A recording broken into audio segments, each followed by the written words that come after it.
Então, pessoal, a gente está aqui iniciando Conversa Fora e o tema de hoje é um tema bem interessante que é sobre cotas. E a gente vai ter aqui a oportunidade de discutir, de debater sobre esse assunto e eu particularmente sou contra as cotas. Eu sou a favor. Eu sou a favor, mas em um outro formato e no final das contas eu acho que a solução não são as cotas, a solução ela deveria para resolver isso, ela deveria resolver na base, né, do estudante. Então, hoje, nós temos cotas de 50% das vagas, né, das universidades, escolas federais e concurso público para os índios, os negros e as pessoas com necessidades especiais. Então, assim, na minha opinião, eu acho que poderia ter uma cota social. Porque se eu não tenho condições de pagar uma escola boa para os meus filhos, eu posso ser branca, negra, índia, então eu entro na cota social. Porque assim como tem negro pobre, tem negro rico. Assim como tem branco pobre, tem branco rico. Então, se o meu filho é negro e ele estudou nos melhores colégios, eu não acho que ele deveria ter cota, porque ele teve a oportunidade de ter a base, né, desde do início da vida escolar dele até o final. E eu acho que a cota ela deixa para resolver um problema na hora que você tem que entrar na faculdade. Ele tem que ser resolvido lá atrás, na base. Porque na hora de entrar na faculdade, já passou-se muito tempo, já perdeu muitas oportunidades. Então, eu acho que deveria ser investido na educação para melhorar isso. Ah, mas aí isso é uma utopia, né, Ângela? Você esperar que melhore o sistema educacional, que o sistema educacional seja mais inclusivo, para depois você eliminar as cotas. As cotas são recentes, né? Na verdade, essa história das cotas raciais é muito recente no Brasil. E 2012. Ela foi criada para corrigir um problema histórico, que era o Existe algum outro país? Eu honestamente não sei. Eu não vi. Eu não sei, mas país, no Brasil ela veio para corrigir um problema histórico. Eu participei da vida universitária, tanto como professor, como aluno primeiro, depois como professor, né? E era mínimo a quantidade de pessoas negras nas universidades, né? Mesmo em regiões, em estados em que a maioria da população é negra. Entendeu? Então, as cotas vieram para corrigir essa Mas o dívida que eu acho? Tipo, o que acontece também? Aqui, para você fazer uma prova e passar no vestibular, o Enem e outras provas que tem, eles cobram uma coisa do aluno que ele não aprendeu na faculdade. Se o nível de ensino nas escolas públicas no Brasil tivesse o mesmo nível do que é cobrado no Enem, então estaria todo mundo de igual para igual. E eu acho que não é utopia, para mim isso é uma lógica. Agora sim, eu entendo quando você fala que é utopia, é porque é uma coisa que nunca foi resolvida, esse problema no Brasil, né? Então, é uma coisa que poderia ser uma obrigação, que poderia ser tratado como lógico, vira utopia, porque a gente acredita que isso não vai acontecer. Mas a solução seria essa, porque o que acontece? Aí eu entro na universidade por cota. E o pobre, que também estudou em escola pública, que não teve a mesma oportunidade, que é branco, ele não tem cota. Tem vários, o Brasil tem vários, tem as cotas federais e tem as cotas estaduais, né? Então, tem, por exemplo, a Fundação Matias Maclin lançou o edital hoje para selecionar alunos, são 500 e poucos alunos que eles selecionam para o primeiro ano. E desses 500 e pouco, 200 e pouco é para quem estudou em escola pública. Mas quase 90% das vagas é para quem estudou em escola pública. Os outros 10% é assim, não é nem 5%, é 7% mais ou menos fica para filho de escola particular, de pessoas que trabalham ou que são mantenedores da fundação, e os 3% é para quem estudou em escola particular. São 18 de 500 e acho que são 530 vagas, 528 vagas, acho que é isso. Das 500 e pouco, só 18 vagas é para escola particular. Mas né? sabes como é que estão fazendo hoje, por exemplo? Eu conheço pessoas que os filhos estudaram até o ensino médio no melhor colégio de Manaus. Aí, o que eles fazem? Porque você tem que ter estudado em escola pública só nos últimos 3 anos. Então, você já tem uma base boa. Aí, os últimos 3 anos, eles conseguem colocar o filho no colégio militar, por exemplo, que tem um ensino melhor do que uma escola pública. E aí, por isso, ele vai participar da cota de quem veio de escola pública. Então, já tem essa situação também. Na verdade, eu acho que cota é uma abertura ao vitimismo, né? Porque se você faz assim, você tem direito. Se você faz assim, você tem direito. Assim, eu acho que não tem nada a ver. Acho que direito é por merecimento. Acho que direito é por esforço.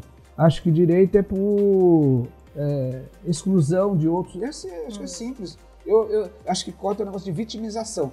Vamos ter cota para os negros, cotas para o indígena, cota para... Vai criando. E aí parece que você é condicionado. Né? Por quê? O negro é melhor ou é pior do que o branco? Acho que são iguais. Então acaba que a gente cria o próprio preconceito, a meu ver, vem das cotas. Subestima, né, a inteligência. Subestima tanto o indígena, quanto o negro, quanto qualquer outro tipo de cota que possa ter. Acho que as pessoas são iguais. E se ela tem interesse, se ela tem vontade, se ela tem determinação, ela vai superar qualquer coisa e vai chegar onde tem que chegar.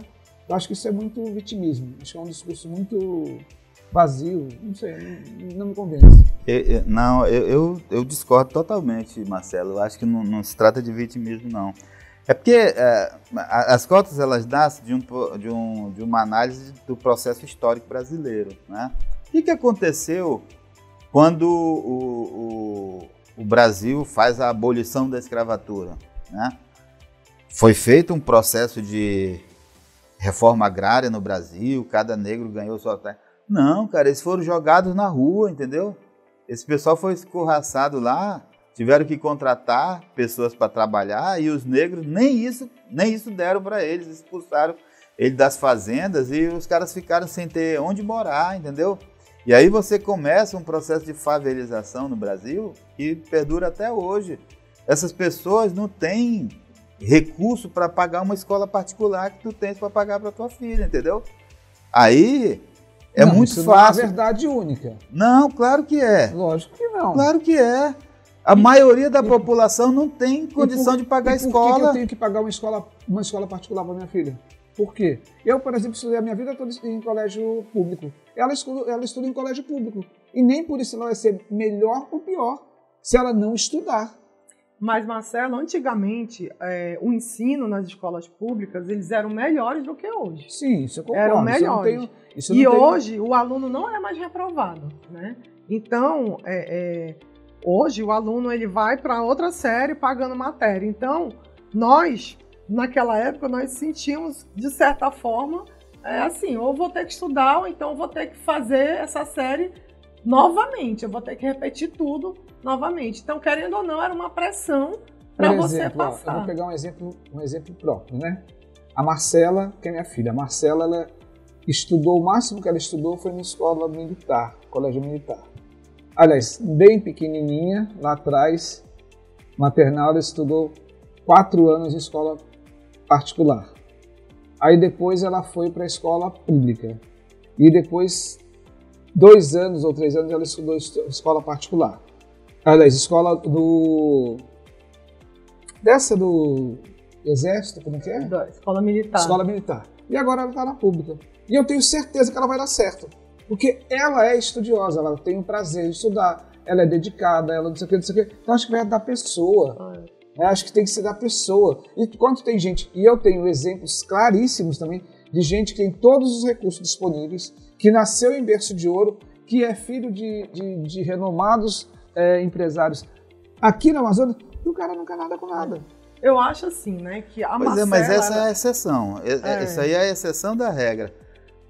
Ela falou que a escola pública antigamente era melhor do que a particular, isso é verdade.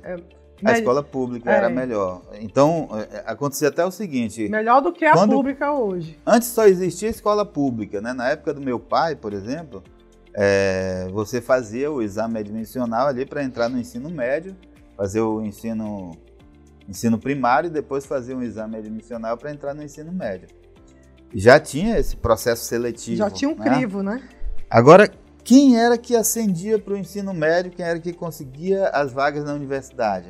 Era quem tinha mais recursos, os filhos daqueles dos comerciantes, dos políticos, dos juízes, né, dos donos de empresa. Era esse pessoal que ascendia. Os outros eram trabalhadores que não tinham nem condição de ir para a escola pública, entendeu? Porque não era uma escola para todos. Essa coisa olha o processo histórico brasileiro, gente. O analfabetismo no Brasil ainda nem foi erradicado até hoje.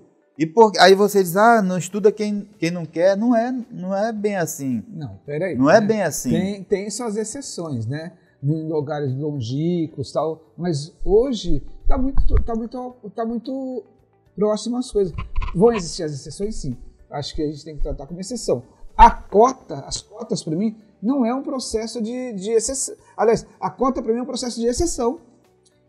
Pobreza não tem cor, né? Ela atinge negros e brancos. Então, no meu entendimento, não tinha que ter uma cota só para negro. A maioria dos pobres são negros, ok, mas tem pobre branco.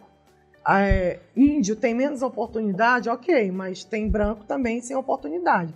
Então, é por isso que eu sou a favor da cota social, pela renda familiar. A renda familiar não permite que eu estude numa escola particular, que é muito melhor do que uma escola pública. Nos Estados Unidos é diferente. Nos Estados Unidos, as escolas públicas, elas são melhores e mais procuradas do que as escolas particulares, né? Porque o ensino lá é investido no ensino. Tem escolas públicas e escolas particulares boas em todo mundo, né?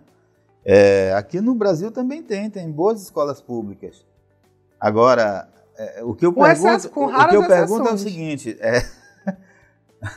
vamos pensar no seguinte, por que a maioria dos presídios está cheio de negros? Né? É porque esse pessoal é ruim mesmo?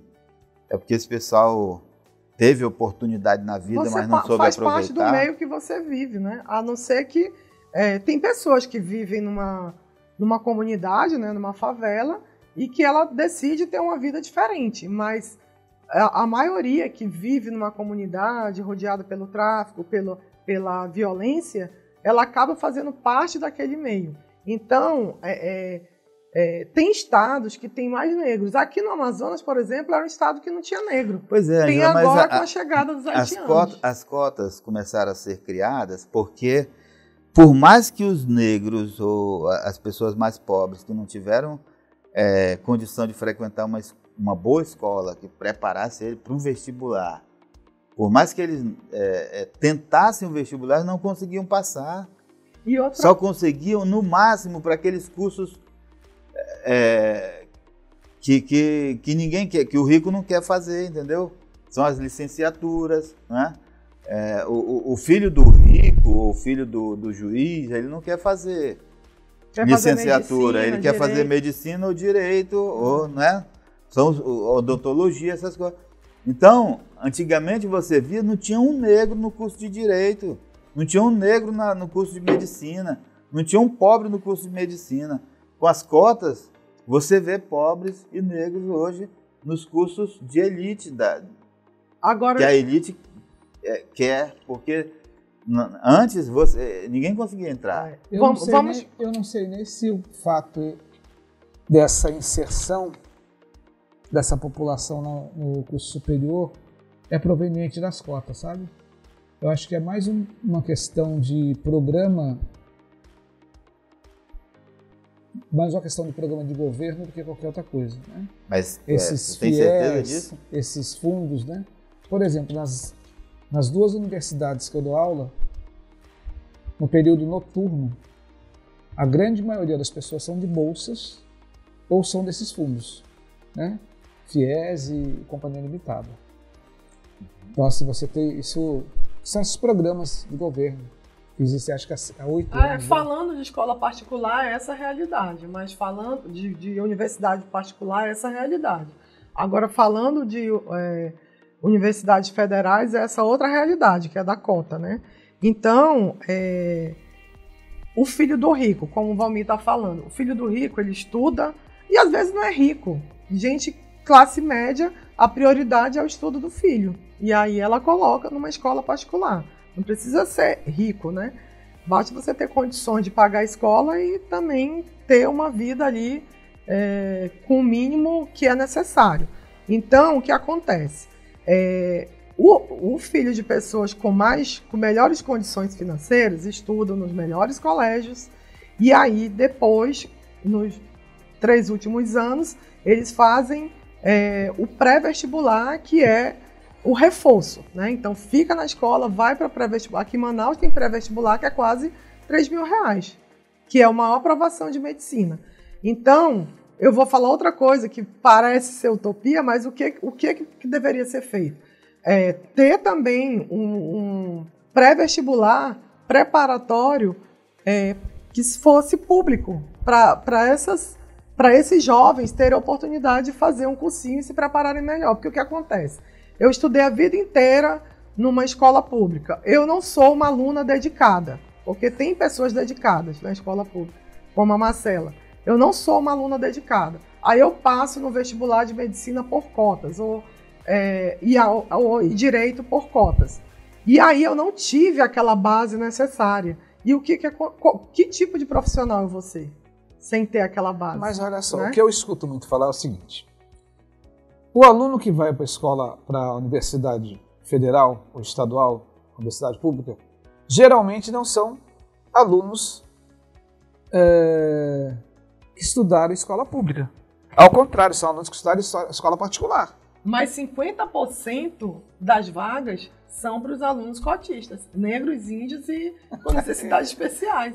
Então, 50% só fica 50% para os outros, que aí vem outra triagem, né? Quem vem fazer vestibular de fora é uma cota menor. Você é lá de Belém e vem fazer Tem gente que faz vestibular de medicina em várias cidades do Brasil para tentar passar em algum lugar, né? Então, se você veio de fora, de escola particular, a cota é mínima. Então, você está me dizendo que a cota é seletiva também, né? É seletiva. Então, assim, eu acho que é injusto com pobre branco ele não participar de cota. Eu acho injusto. E aí o negro, que estudou na escola, boas escolas a vida toda, fez o melhor pré-vestibular, vai entrar na cota. Eu estava lendo sobre o tema, esse tema ainda é muito polêmico, né? Ele tem tem muitos entendimentos, como a gente tem aqui. Mas eu ainda acredito que algumas distorções podem ser corrigidas de outra maneira, que não através da prerrogativa de ter cota para A, B ou C. Você acha que, por exemplo, tem os cursos para pessoas indígenas, as vagas para indígenas, na verdade, a maioria dessas pessoas, elas têm dificuldade, inclusive, com a língua portuguesa. Né? Colocado numa situação de igualdade com as outras pessoas, elas nunca conseguiriam uma vaga numa universidade. Valmir, assim, eu acho que hoje em dia, eu acho muito difícil. Eu conheço só pessoas, quem é isolado. Eu conheço pessoas, com língua portuguesa, pessoas indígenas. Não é mais a realidade, não. Eu conheço pessoas indígenas que entraram por cotas e que são brilhantes profissionais. É por isso que não pode subestimar a inteligência da pessoa. Quem faz a escola é o aluno, né? Pois é, mas você precisa ter um mecanismo de acesso. A cota é um mecanismo de acesso. Mas desde a base estudantil, e não só tentar resolver o problema na porta da universidade. Porque, mas tanta coisa. Nós temos cientistas brilhantes, né, no Brasil mesmo. Já pensou se esses cientistas brilhantes tivessem tido uma vida inteira escolar com menos oportunidade de ensino? Será que eles seriam tão brilhantes como agora? Porque antigamente o estudo realmente era melhor. E o professor era mais respeitado. Hoje, o professor, se ele falar para um aluno, que tem aluno que vai com celular para a sala de aula. E aí, se o professor falar alguma coisa, ele apanha. Olha, Ângela, eu não conheço nenhum cientista brilhante que era pobre. Entendeu? No mínimo, ele era classe média.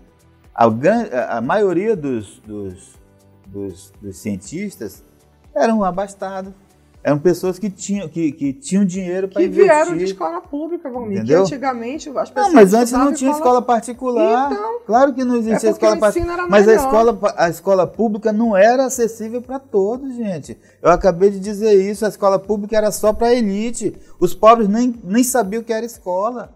Valmir, eu não concordo com isso, não. Claro que era, a escola pública, você tinha oportunidade de estudar, o ensino era melhor, o professor tinha autoridade na sala de aula, ele era soberano e o ensino era melhor. Até a minha época de estudante, as vagas eram disputadas na porrada. Os pais iam para a porta das escolas disputar uma vaga. Mas hoje não é assim. Entendeu? Hoje não é assim. É porque se você quiser escolher uma escola, né? Agora, não tinha vaga para todo mundo. E a grande parte dos alunos desistiam da escola porque precisava trabalhar, né? Mas eu estudei e trabalhei a vida toda. Eu trabalho desde 15 anos. Eu fico pensando estudei e trabalhei a vida toda. Então, não foi fácil para mim. Tinha dia que eu ia para a faculdade que eu tava só o meu corpo lá. Eu tava com a mente cansada de ter trabalhado o dia inteiro, mas eu ia. O que era importante era ir. E aí, depois que eu tava lá, eu me envolvia na aula e ia. Então, às vezes as pessoas querem ter o que o outro tem, mas elas não querem pagar o preço que o outro pagou, né? Então, tem isso também. Não, eu penso assim, por exemplo, se você faz igual aconteceu, né?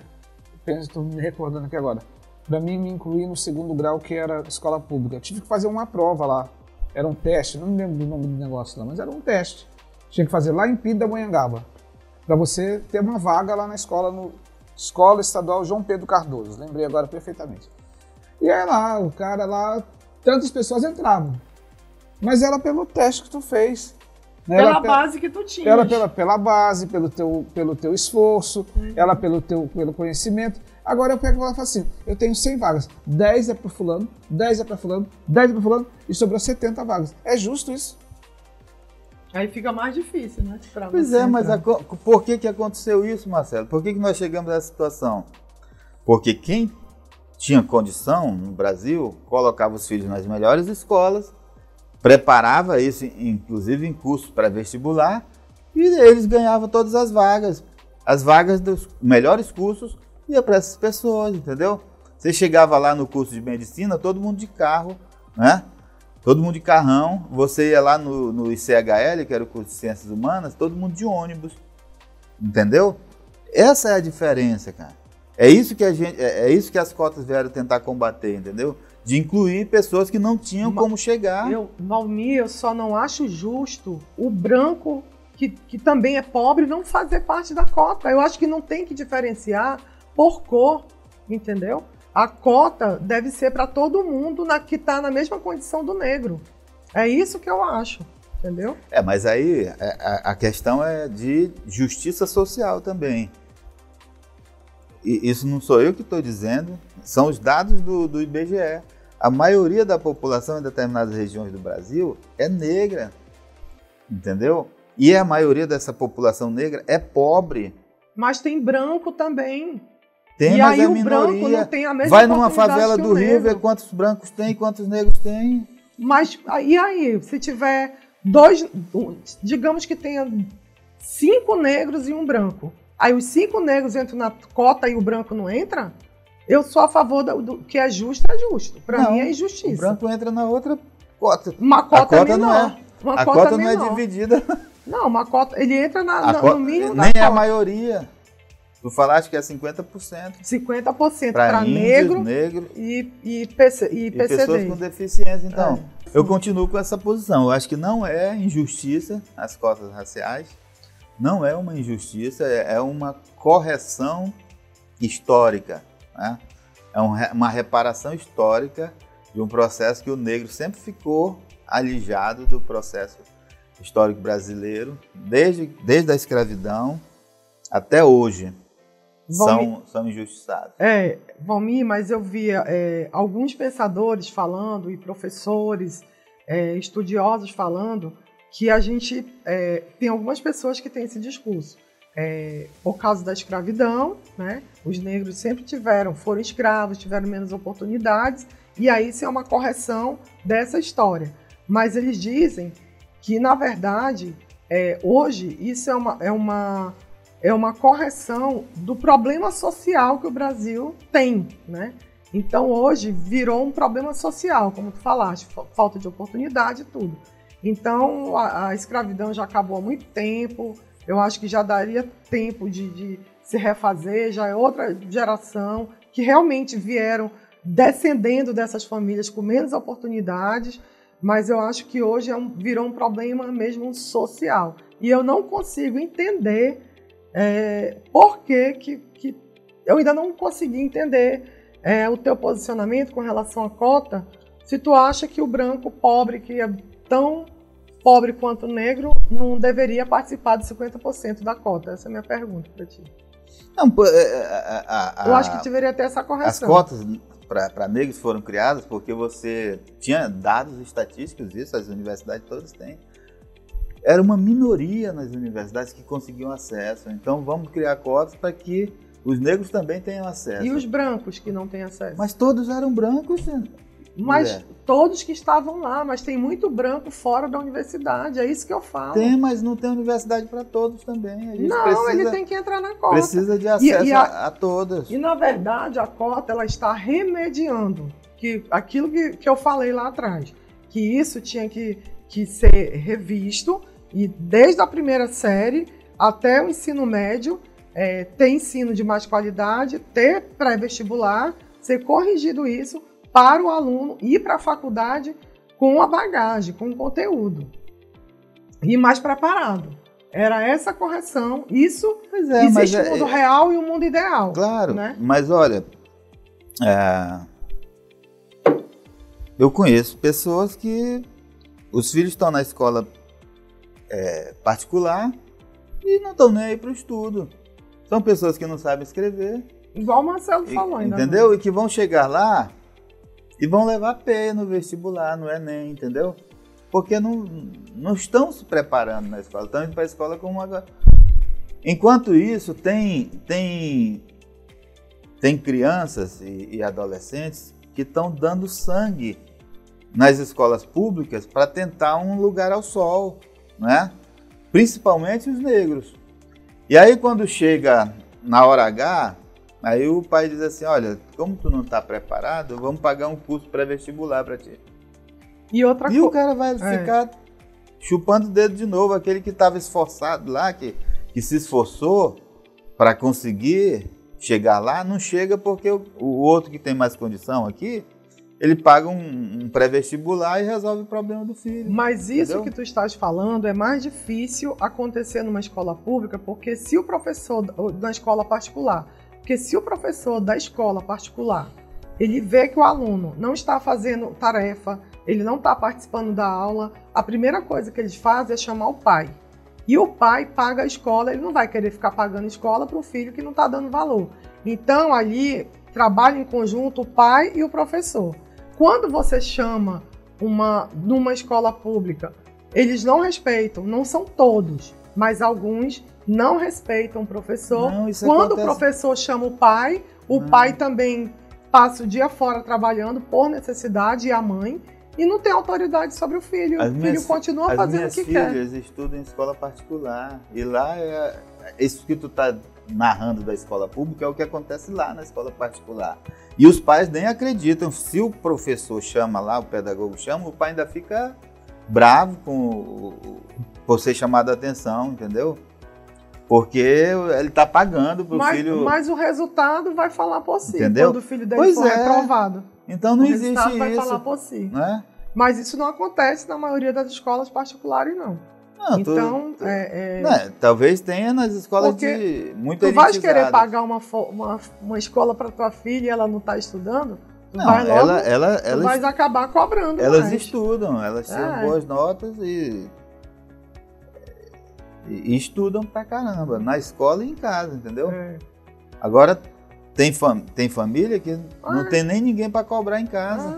Mas tem, tanto na escola pública quanto na particular. Por exemplo, quando eu fiz faculdade, tinham alunos que eles iam para a faculdade e ficavam jogando dominó e nem entravam na sala de aula. O pai dava o dinheiro para ele pagar a mensalidade e ele gastava o dinheiro da mensalidade, não podia fazer a matrícula porque estava devendo à faculdade e aí ele continuava fingindo que ia para a aula, né? Então, tem gente para tudo nesse mundo, né? Então, é complicado.